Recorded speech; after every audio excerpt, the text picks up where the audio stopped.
akan kita jaga. Nah, makanya saya minta maaf kepada semua masyarakat kalau dalam kerumunan di bandara, di Petamburan, di tempat di Megamendung terjadi suatu penumpukan yang memang di luar kendali karena antusias. Nah, maka itu saya langsung dengan kawan-kawan di DPP FPI semenjak kejadian itu kita stop. Nah, tidak ada lagi kerumunan, bahkan seluruh rencana jadwal ke luar kota, ke daerah kita stop sampai pandemi ini berakhir. Polda Metro Jaya telah melakukan gelar perkara tentang tindak pidana kekarantinaan kesehatan dan juga pelanggaran di pasal 160 KUHP pada saat acara akad nikah putri dari saudara MRS. Ya. Dari hasil gelar perkara menyimpulkan ada 6 yang ditetapkan sebagai tersangka. Beliau sudah mendengarkan itu dari tim dan beliau sudah mengerti itu. Kalau itu memang bagian dari prosedur yang dilakukan oleh pihak polisian, beliau siap, itu adalah sebuah keputusan hukum. Tapi tentunya kita juga harus mensikapi dengan fair bahwa terhadap yang terkait dengan protokol kesehatan di tahapan pilkada dengan cukup banyak, tapi kenapa hanya Habib Rizik yang dikejar dan hanya Habib Rizik yang ditetapkan sebagai tersangka dengan proses yang begitu cepat? Pimpinan FPI Rizik Syihab telah ditetapkan sebagai tersangka dalam kasus dugaan penghasutan dan pelanggaran protokol kesehatan. Bersama dengan Rizik, polisi juga menetapkan tersangka lain, yakni Haris Ubaidillah, Ali Alwi Alatas, Mama Suryadi, Ahmad Sabit Lubis, dan juga Idrus. Menyusul penetapannya sebagai tersangka, polisi juga melakukan pencegahan terhadap Rizik dan juga kelimanya selama 20 hari ke depan dan dilarang bepergian ke luar Indonesia. Dalam kesempatan yang sama, Kapolda Metro Jaya menegaskan, polisi akan menangkap para tersangka untuk kemudian menjalani proses hukum. Dengan ditetapkannya Rizik Syihab sebagai tersangka, polisi akan menggunakan kewenangan upaya paksa, baik berupa pemanggilan ataupun penangkapan. Kekecewaan disampaikan oleh pihak Front Pembela Islam atau FPI atas status tersangka sang pemimpin. Alasan penetapan tersangka Rizik Syihab pun dipertanyakan oleh Ketua Bantuan Hukum FPI Sugito Prawiro. Pasalnya, ia merasa penetapan tersebut tidak tepat karena Rizik Syihab bukan pengurus acara. Menurut Sugito, acara Maulid Nabi dan pernikahan putri Rizik Syihab adalah tanggung jawab panitia. Terlebih, yang menyebut Rizik Syihab selalu mengingatkan protokol kesehatan dalam penyelenggaraan acara. Sugito menambahkan FPI meminta polisi menerapkan keadilan terkait kasus pelanggaran protokol kesehatan. Pasalnya ada juga kerumunan-kerumunan yang muncul akibat penyelenggaraan Pilkada 2020. Terkait dengan penetapan tersangka terhadap dirinya, Rizik Syihab disebut sudah mengetahuinya. Hal ini diungkapkan oleh Wakil Sekretaris Umum Front Pembela Islam Aziz Yanuar. FPI disebut Aziz akan berdiskusi secara internal dengan tim lain untuk menanggapi penetapan tersangka. Kepada wartawan, Aziz mengatakan pihaknya sudah menduga pada akhirnya Rizik Syihab akan ditetapkan sebagai tersangka dalam kasus kerumunan massa di Petamburan beberapa waktu lalu itu. Mengenai ketidakhadiran Rizik Syihab dalam pemanggilan pemeriksaan di Polda Metro Jaya pada Senin 7 Desember 2020 lalu, Aziz menjelaskan hal itu karena masalah kesehatan.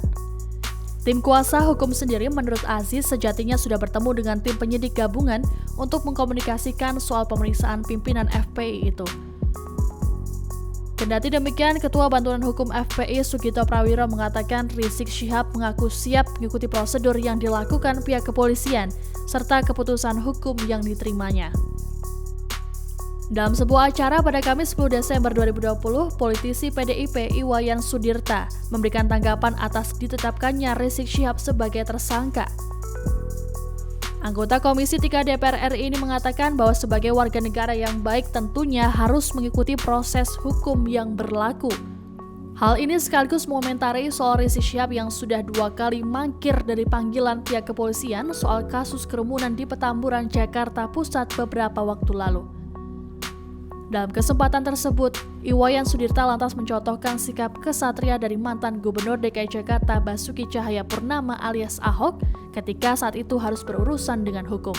Iwayan Sudirta menyebut bahwa Ahok begitu kooperatif dalam mengikuti proses penyidikan dari kepolisian.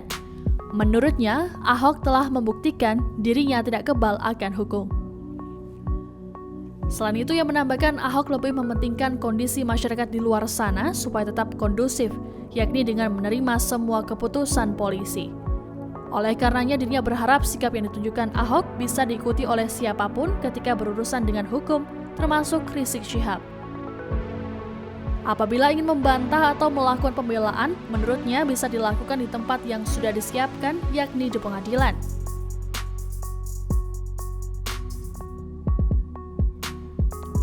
Sementara itu, politikus PKS Mardhani Alisera juga ikut menyoroti penetapan tersangka terhadap Rizik Syihab.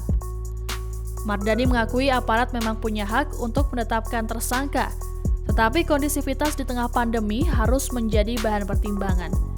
Anggota DPR ini menginginkan hukum berjalan dengan adil.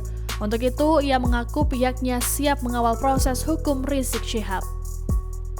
Berkaca pada penetapan tersangka Rizik Syihab dalam kasus kerumunan massa, Wakil Ketua Umum MUI Anwar Abbas meminta polisi juga mempidanakan para pembuat kerumunan massa selama pandemi COVID-19. Menurut Anwar, polisi dapat dianggap tebang pilih karena tidak memperlakukan orang sama di depan hukum. Anwar menilai sikap ini akan merusak citra pihak kepolisian di mata masyarakat. Dirinya meminta masyarakat mendukung pihak kepolisian agar dapat menetapkan tersangka pada pelanggaran serupa seperti yang dilakukan oleh Rizik Syihab. Masyarakat dapat membantu dengan memberikan bukti kepada pihak kepolisian agar dapat memperlancar proses hukum. Sebelum resmi menjadi tersangka, Rizik Syihab sempat buka suara atas pelanggaran protokol kesehatan yang menimpanya. Ia mengakui terjadinya penumpukan massa dan meminta maaf kepada semua masyarakat yang dirugikan. Hal itu terkait kerumunan massa yang terjadi di sejumlah wilayah sejak kedatangannya di Indonesia pada awal November lalu. Dalam kesempatan tersebut, ia juga mengimbau agar pendukungnya tidak lagi membuat kerumunan. Bahkan, ia juga menghentikan sementara seluruh jadwalnya sampai wabah virus corona di Indonesia berakhir. Setelah gelar perkara, Rizik Syihab ditetapkan sebagai tersangka. Pihak FPI mengaku kecewa, namun ternyata Rizik Syihab sudah menduga. Sejumlah pihak mendukung kepolisian jalankan proses hukum kerumunan di Petamburan, namun tak sedikit yang minta pidanakan pelaku lain yang timbulkan kerumunan.